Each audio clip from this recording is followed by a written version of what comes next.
Hello, America! Here's some news.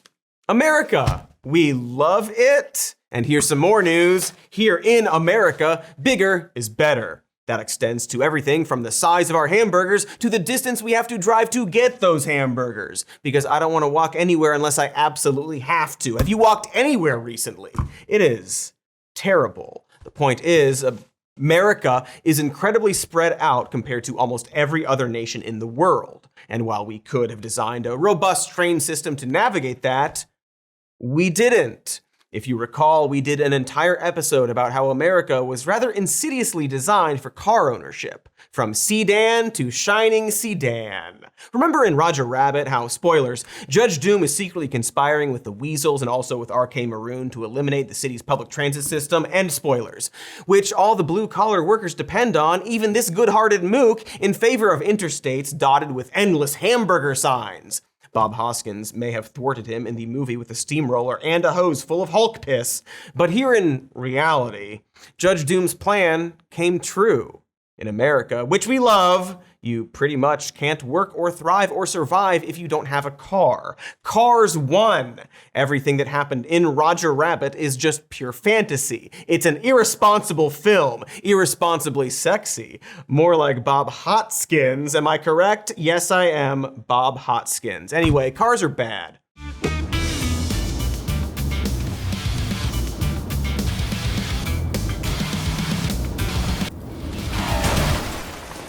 Car bad.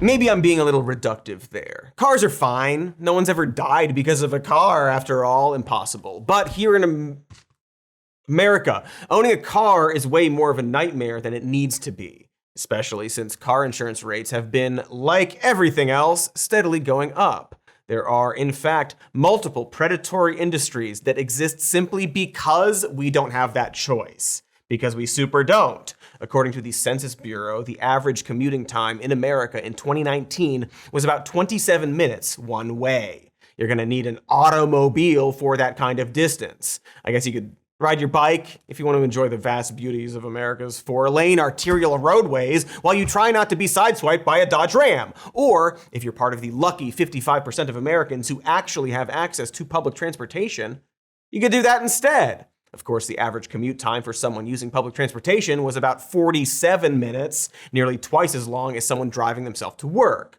You should be legally allowed to slap someone for making you wake up that early. The point is, while we don't technically need a car to get around, we kind of do. You know, unless we make our cities more walkable. Seems like a good idea. But until then, we need to own a car. Which means we need to buy a car, which means we need to maintain a car. It's not unlike when people rode horses, I guess, I assume. Your horse was your entire life. It was your personal vehicle, your delivery truck, and your coworker and possible romantic rival. There was a time on this earth until very recently when you absolutely had to own at least one horse or else you would almost certainly die. And horses are expensive. They eat oats. They eat so many oats. If you're looking at a horse, it is full of oats. You also have to take them to the horse mechanic every so often. And is the horse mechanic free? Cut to today, and as of 2021, the average American spends 20% of their monthly income on their car. For most people, it's the single biggest household expense aside from the housing itself. Currently, the average cost of a new car is $50,000, and about half that for a used car. That's a buttload of money. Many buttloads. Too many, in fact, for 80% of Americans who don't have 50 grand in dickin' around money. We'll never even see that much cash in the same room unless we find ourselves unwitting accomplices in a now you see me situation. Unfortunately, most of us are in more of a now you don't situation, but again, choosing not to own a car simply isn't an option. So people of average or limited means, aka most of us, end up getting a car loan with high interest rates and various tacked on fees to keep you on your toes like a salt packet full of wallet gremlins. The average car loan lasts for 6 years, with monthly payments of $742 for a new set of wheels and $525 for a car that strangers have farted in. Once that loan ends, you've not only paid as much as 25% more than the original cost of the vehicle, but all that money was essentially thrown into a pit because car ownership is a massive sunk cost, like investing in Pogs or NFTs of Pogs. Oh, whoa! I just invented those, didn't I? Did I? Ah! Oh well. The dream is dead. Anyway, your car loses almost all of its value the second you drive it off the lot, like a Pacific Rim doll tumbling out of its original packaging. As illustrated in this example by the New York Times, a brand new 2025 Toyota Camry SE purchased for $40,000 with a $3,000 down payment and the rest of the money in financing at 7.4% interest for 6 years will end up costing you $50,000 total. Meanwhile, that Camry will plummet in value every year of the loan, so that by the time you pay it off after 6 years, it's only worth about 14 grand, roughly 28% of that $50,000. That's like opening a savings account at a bank that is currently on fire. And so ultimately, car ownership is just this albatross that we're all forced to wear. Albatross also sounds like a car model. Maybe a Hyundai? I don't know. What I'm getting at here is that we love to think of cars as a product that reflects our unique identities. There are endless choices, in theory, for what kind of car we drive. We have countless ads for cars featuring celebrities and cool, windy roads, and we stuff cars in our movies and TV shows. For Pete's sake, David Lynch has directed car commercials. Safe. It's not dangerous. Do you speak micro? Boy, that doesn't make me want to buy a car at all. Kind of makes me want to live in the woods and make sculptures from animal skin. R.I.P., you beautiful freak. The point is, cars are part of our culture, because if they weren't, we might actually notice that we don't actually have a choice in the matter. And for a lot of people, we don't actually get to pick our car based on which celebrity endorsed it. We're just looking for whatever we can afford. Because the cost of a car doesn't simply stop at the purchase, of course. American households spend $1.6 trillion on transportation every year. And a lot of that is made up of expenses related to owning a car. We need cars, so we pay for cars. And then we have to pay for all the other industries charging us for our cars. And that's what this episode is mainly about. Not the cars, but all the parasites around the cars. The leeches. The car leeches. And speaking of siphoning stuff, let your body go slack and allow these ads to suck you off. Not in a sexual way. Come on, grow up. I mean like your spirit. Do as the ads say. Folks, do you remember a time when the news wasn't life? Like, you did things in the world outside of the news. You don't remember that? Fantastic. Because I want to talk to you about Ground News, which you can find via the QR code on the screen. That's a website and an app that we specifically wanted to sponsor us. It gathers news from around the world from the entire political spectrum and allows you to compare coverage and get your facts right. Facts like how Donald Trump fired the Librarian of Congress and replaced her with the guy who represented him at his criminal trial, which he lost, who is also already the Deputy Attorney General for some reason. A guy who is not, as it turns out, a librarian. And looking at Ground News, it's clear that right-leaning sources are just kind of ignoring this. I guess if you've got nothing nice to say, you know? Like the saying goes. Also, interestingly, the former Librarian of Congress was a black woman, and the current acting librarian is a white guy, something even the non-right-wing sources fail to mention in their headlines. At any rate, you can get all these headlines, plus context on each publication over at ground.news/SMN. With that link, you will save 40% off unlimited access. Ground News will help you stay informed, give you a factuality chart of major sources, and reveal your own news bias, if applicable. That's ground.news/SMN to get 40% off unlimited access for yourself or someone you know. The link is in the description. Use it!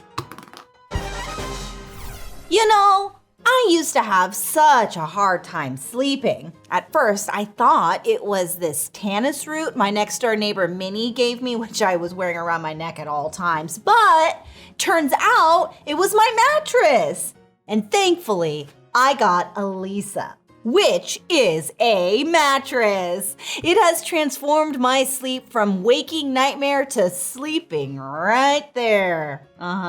Lisa had a mattress model designed for my specific sleep preferences, and I am getting unprecedented comfort and support, which comes in handy with all these tannis root side effects, which are totally normal, Minnie says.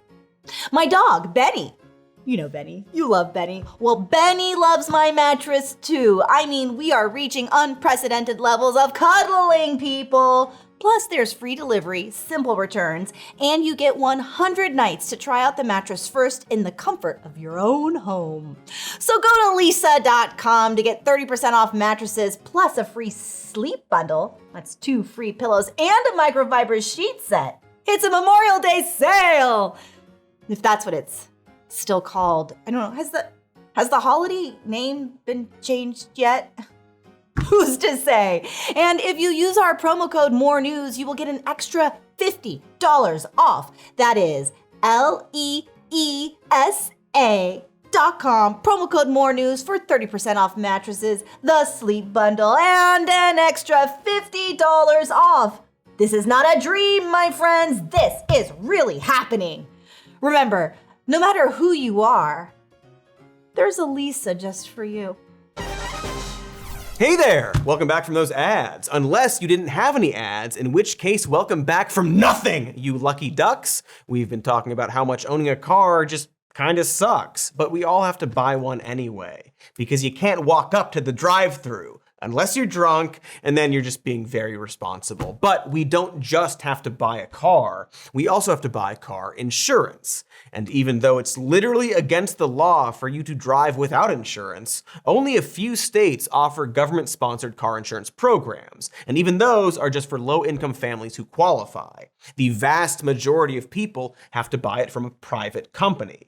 And this legally mandated private insurance policy will cost you a regular monthly premium. And that premium is currently rising in America. And now it's time to wonder aloud why that is. Also, why does it just suck to begin with? Well, let's say you're in an accident. I'm not saying it's your fault. Maybe you rammed a replica Batmobile into the side of a building to save some nuns from whatever might be threatening them. Presumably, other larger nuns. But whatever the cause, your vehicle has suffered catastrophic damage. And now you have to file a claim with your insurance provider to hopefully cover the cost of the repairs. First off, a lot of policies will use broader language or vague definitions of words like accident or collision in order to weasel around coverage. So it's possible your insurance company simply denies your claim. But if it is covered, you'll often be presented with some options of preferred shops to perform those repairs. You don't have to use a preferred shop, but if you don't go with the preferred shop, the entire process can take much longer because preferred shops typically have a working relationship with the insurance company. And nobody can afford to be without a car for very long, so you're under a good amount of pressure to get your sick-ass wheels fixed as fast as possible. But even if you take your car to one of their preferred shops, there's no guarantee the insurance company will cover the entire cost of the repair. That's because insurance companies get to set a maximum amount they will pay for every kind of repair based on the fair market value of the car, including parts and labor. So you could take your car to one of your insurance company's preferred shops to get repairs that are covered by your policy, only to find yourself on the hook for a potentially large amount of money because the cost of the repair exceeded the predetermined amount a British lizard was willing to pay for it. The potential risk of racking up a gigantic bill is so great that 39% of insured drivers have neglected to report a collision to their insurance company, either because the damage was too small, the deductible was too high, or they didn't want their monthly insurance rate to go up as a result. In other words, insurance is such a Samuel L. Jackson that like a third of people who pay for it can't even afford to use it. And look, I realize scam is a harsh word, even with the fun spin I put on it that you loved and are commenting now about how much you loved it. But again, We're forced to have this, and a portion of people can't actually afford to use it. Not to mention that many of these companies, which we are forced to choose from, are literally doing scams. Hey, remember CarShield? If you're a mid-level celebrity looking for an ad gig, you probably do. When you're protected by CarShield, it goes like this. First, tow truck takes your vehicle to the mechanic of your choice. The cost of the towing, nothing when you have CarShield. Ring a bell? Okay, here's another ad. All you had to do was call CarShield. And you could have protected yourself against expensive repairs. Yeah, and then my price will go up the minute I file a claim. Shut up! You probably didn't need to see the second ad, but I did. CarShield recently had to settle a lawsuit with the FTC for false and misleading claims after promising their customers the freedom to have their vehicles fixed at any repair shop, only to have almost the exact opposite be true. Nobody takes CarShield. It is the unwrapped Jolly Rancher of car insurance. CarShield is not accepted to such a degree that some body shops actually laughed at customers trying to use it. Body shops refuse to work with the company because they, quote, don't pay their bill, and have been accused of all manner of shady things, including approving the use of salvaged parts while telling their customers they don't use them. And despite having literally thousands of registered complaints, CarShield still has an A+ rating from the Better Business Bureau, which may or may not have something to do with CarShield suing the 3B and settling out of court. It seems normal and not at all broken. Quick aside, a bunch of the FTC pages we originally found for this section have since been deleted. Thank you to Doge. And it's not just smaller insurance companies that try to run weird scams. Major providers are increasingly using AI software to make remote appraisals of vehicle damage at a much faster rate than human agents. Which is great. I was hoping AI would team up with insurance. Remote appraisals are conducted by asking the vehicle owner to submit photographs of the damage rather than sending a claims adjuster out to inspect the damage in person, which allows fewer adjusters to cover a larger area. There's already a margin of error involved because it's difficult to evaluate certain types of damage just from a photograph. But the AI software blazes through appraisals, completing dozens per virtual agent per day. And as one can expect with AI, these appraisals are often inconsistent or flat out wrong, overvaluing damage and undervaluing vehicles and frequently leading to a total loss. Total loss is when they deem that a car isn't worth the expense to repair. In these cases, the insurance company will take possession of the car to sell it at salvage and pay you the value of your car minus your deductible, whether you want them to or not. Almost a full third of collision claims are deemed a total loss, but Lord knows how many of those were actually warranted. This Wired article seems to think it's pretty accurate. However, USAA and Progressive were recently sued for allegedly using their AI appraisal software to falsely declare vehicles as a total loss, allowing them to sell those cars at auction instead of paying for the repairs. You may notice that as the option where the company gets to spend less and make more. Seems like they should just have a human do this. My goodness, the AI apocalypse is so boring. At least Skynet had the decency to kill us with nukes. On the subject of technology and bad things, as auto manufacturers continue stuffing their cars with the latest Tony Stark farts, like touchscreens that make you go through several menus to change your AC temperature, or fucking wings, I guess. That means they're getting more expensive to repair. You don't even have to own one for your rates to go up. Maybe you're backing out of a parking space and ding a Cybertruck, causing it to rocket 50 feet into the air and slam into the side of a hospital while the driver shouts about how epic sauce they're being. And so just the fact that there are so many Knight Riders, or Johnny Blade Runners, on the road means that insurance premiums have soared to mitigate the potential risk of having to fix one of them. The average cost of repairs increased 36% from 2018 to 2023. You'd think that's because electric vehicles have more expensive parts or cost more to repair. But it's actually the opposite. The actual reason it costs so much more is that dealerships overcharge for repair costs to make up for lost maintenance revenue you don't get with EVs, such as oil changes. Because you can't make less money, right? Gee whiz, it's almost like a lot of clean energy goes directly against the tenets of capitalism, and we don't know how to contend with that. How will we contend? Maybe we just won't. And speaking of, we haven't even talked about the greed that's there too. One of the many reasons car insurance has skyrocketed actually has to do with, surprise, COVID. During the first few years of the pandemic, people weren't driving much, meaning there wasn't any risk to insure. But auto insurers were still collecting premiums, which resulted in state regulators forcing them to refund much of that money. And even though insurers wound up refunding $13 billion, they still collected nearly $30 billion in excess premiums that they have never given back.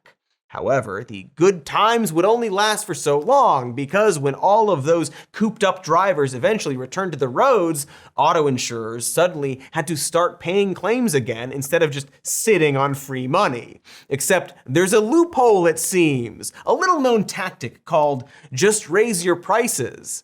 And so at the start of 2024, insurance companies raised premiums 26% to maintain that profit margin. And while they are technically required to justify any rate increases, state regulators got log-jammed by the sheer number of requests. When they couldn't get their rates approved quickly enough, providers began to straight up leave markets until they got their way, like how Allstate packed up and left California until the Golden State buckled and agreed to their rate increases. We actually talked about this in our episode on home insurance, where both car and home insurance, and really any insurance, isn't regulated on a federal level. That means the individual states have to play ball if they want these companies to remain there, because it's not like these national companies give a rat's ball either way. In fact, having fewer insurance options allows insurance companies to increase their rates due to less competition. That effectively means insurance companies can increase their premiums whether or not regulators approve it. Not that it would matter much if they waited for approval, as a 2016 report from the Center of Public Integrity found that half of the 109 state insurance commissioners who left their posts in the decade prior went to work in the insurance industry. So the more money you allow your future employers to make, the better. Okay. So you spent all the money you need to spend in order to be able to spend enough money to buy a car, get insurance, and then get it fixed. You've achieved spend inception. That's our $1.6 trillion a year on transportation at work. Now it's time to actually get the ham-sniffing thing fixed. Luckily, the noble auto mechanic is one of the most trusted trades in America. Jim Carrey certainly didn't shove a muffler up a mechanic's ass in The Mask. That definitely didn't happen and never will. So after the break, we will talk about the next step in that process. And I bet it's good and fun. Corduroy. Patooey!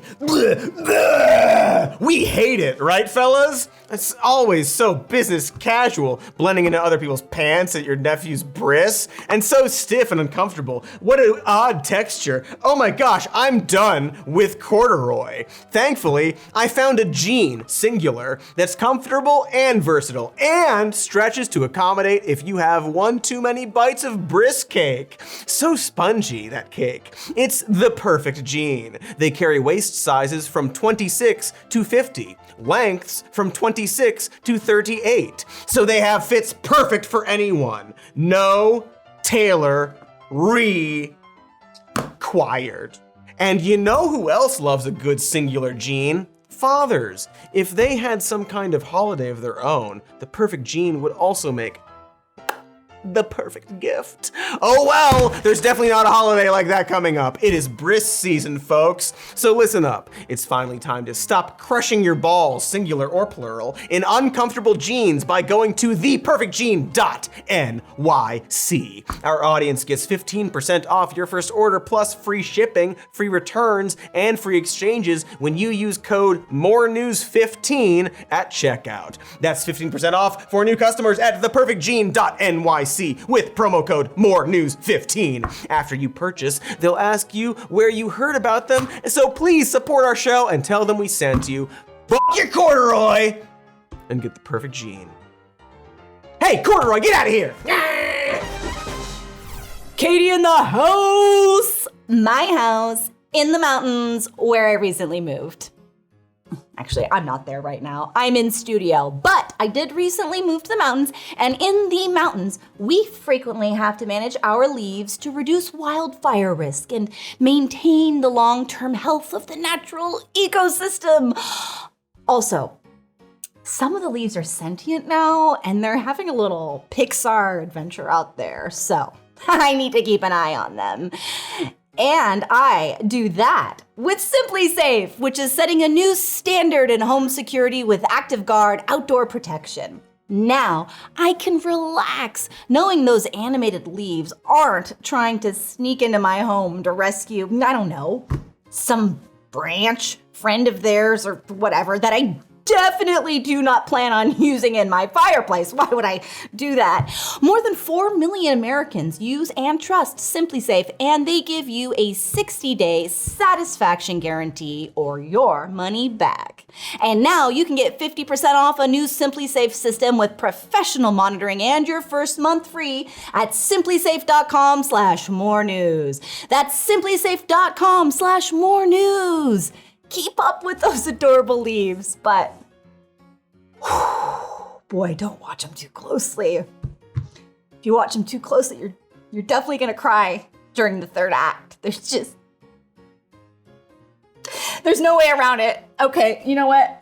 I'm sorry, leaves. I'm gonna give you your branch back. I never should have separated you. I learned my lesson, and no, I won't do it. Again, that's simplysafe.com/morenews. There's no safe like Simply Safe. Does this ever happen to you? Someone asks you, how you doing? And you reply, I'm fine, or so-so, or chillin' like a villain, because you can't think of anything else, and also you're stuck in 2011, the year? Well, I decided that I want to have a real answer for that question, and that the answer should be good.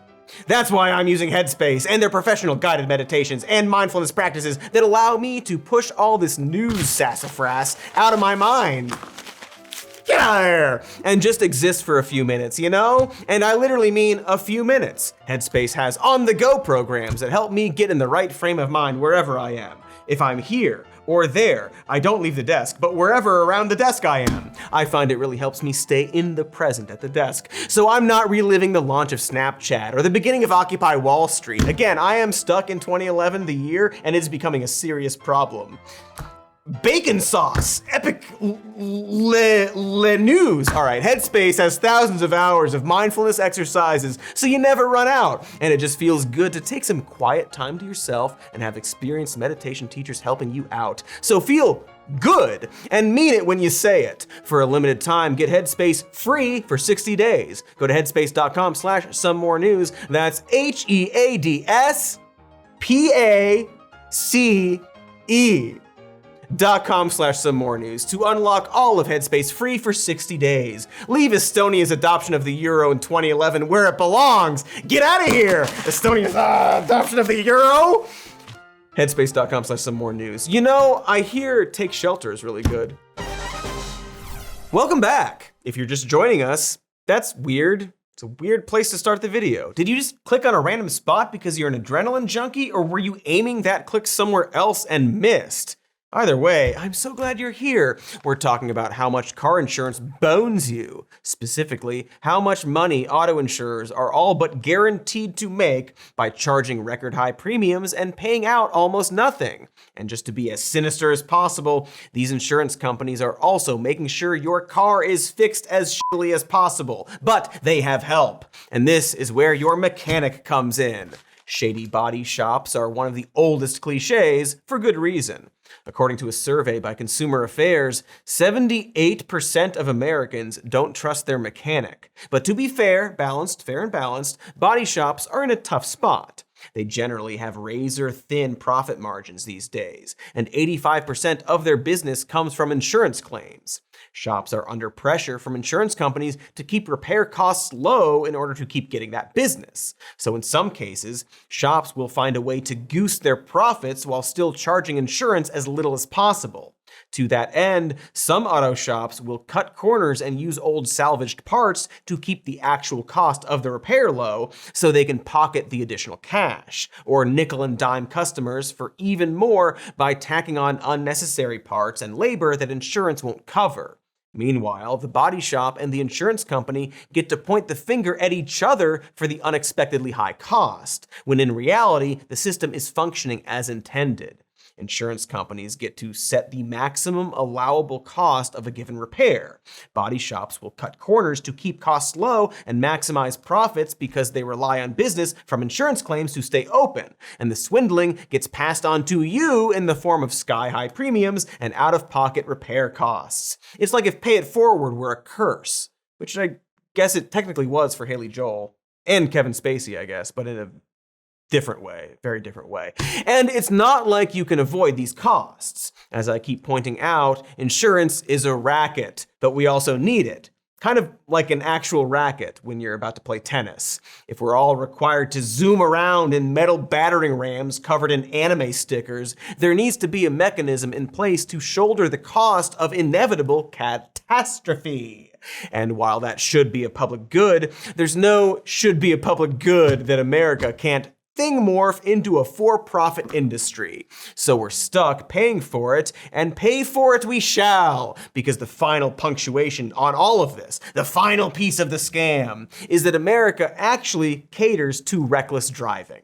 Overall deaths related to traffic incidents increased by almost 23% between the years of 2013 and 2022. During that same time period, the CDC says the number of pedestrians who died after being hit by a vehicle increased by about 50%. While the U.S. has seen a rise in car-related deaths, other countries have experienced the opposite, decreasing death rates. Experts believe that the increase in deaths in the U.S. could be the result of new car and roadway designs that prioritize appearance and speed over safety. It's as American as apple pie smeared across the pavement. As that report says, this problem is uniquely American. And while our road design is a factor, American cars are uniquely huge and keep getting bigger and more popular, like Jack Reacher's muscles. 80% of all new cars sold in 2022 were SUVs and trucks, because everyone likes feeling like they're in a beer commercial. And these hogzillas were 20% heavier than the average car sold in the EU. There's a reason trucks and SUVs are so popular in these here United States. First of all, gas is relatively cheap in America compared to places like the EU. So we're just more able to afford gas guzzlers in the land of the free. But there's also an archaic law from a half-century ago that's mainly to blame for this steady embiggening of our motor cars. During the gas shortage in the 1970s, the government implemented several new standards for fuel economy, such as adding substantial taxes to family sedans that got 22.7 miles or less to the gallon. However, in order to protect American businesses, trucks were made exempt from those taxes. Once the 80s rolled around and the gas shortage ended, those exemptions stuck around, so automakers were incentivized to keep building and selling more trucks and SUVs. That's why everything's a goddamn truck now, and why most trucks look more like huge four-door family sedans instead of trucks. SUVs were actually created as a result of auto industry lobbyists convincing lawmakers to broaden the definition of what counted as a truck so they could build and sell more tax-exempt vehicles. And big, heavy cars, while totally bitchin', also result in more frequent accidents that are much more severe. Large vehicles take a long time to slow down and stop, are much more difficult to maneuver than a smaller sedan, and are more likely to roll over. But more importantly, accidents involving trucks and SUVs are much more likely to kill people. Bust this, Jack! A Cadillac Escalade has a curb weight of about 6,000 pounds, or 3 short tons. Once you get 3 tons moving fast enough, it's the fucking juggernaut, the 13 Ghosts one. Nothing else on the road stands a chance against that except a cement mixer or Decepticon. Not mutually exclusive, actually. A 20-mile-per-hour collision you might have normally walked away from becomes a devastating tragedy when you're kissing 6,000 pounds of bumper. Also, trucks and SUVs are more likely to kill pedestrians and cyclists than a sedan, which is why the US is currently experiencing its highest pedestrian death rates in the last 44 years. But if you're hit by, say, a Ford Scorpio, the lower height of its bumper means you'll be more likely to roll up onto the hood, which both looks really cool in movies and is actually less likely to cause serious injury than getting thrown forward or underneath. Plus, if you roll all the way up onto the roof, you can start teen wolfing. But as big cars keep getting bigger and more popular, it's getting less safe to drive and more costly to recover from an accident in terms of repairs, medical expenses, and grief. So what is my point here, besides the fact that we should get rid of that exemption for trucks? Well, nobody needs a car, in that it's not a human right. But maybe it should be. I know that sounds kind of ridiculous at first, but that's kind of the point. America, ridiculously, built their entire infrastructure around a specific product that everyone is required to own. We built entire cities around them and continuously cut back on any efforts to build up public transportation. We have forced everyone to buy this one really expensive thing from private corporations, and that purchase is, for most Americans, a hardship. Then we made those things big and dangerous, and then we forced anyone owning that big dangerous thing to pay even more to another private corporation for insurance, which we refuse to regulate. That's really silly when you stand back from it. I think home and car insurance are specifically fascinating because of how clearly they show the cracks in a system exclusively built around capitalism. We took these basic things that a human needs to survive or function, and instead of realizing they should be free, we let corporations use those necessities to extort us. That's wild when you really think about it. It's as dystopian as a David Lynch car commercial. But it's also not the only thing we did this with. For example, do you think you could function without access to the internet right now? Could you apply for jobs, read the news, watch informative but funny YouTube videos? Is it unreasonable to think that if a society builds their entire infrastructure around owning a specific product, that product should be free or at least affordable and extremely available to everybody?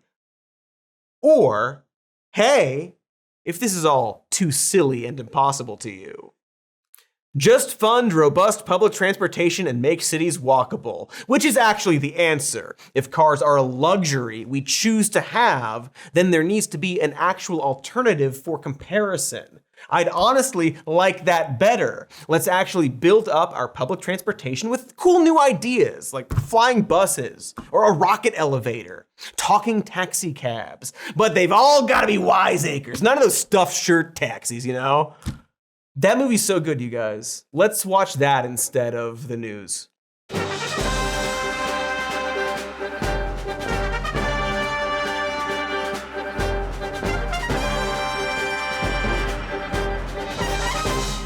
Please! I'm watching it. I'm watching Who Framed Roger Rabbit on my phone. It's good this way.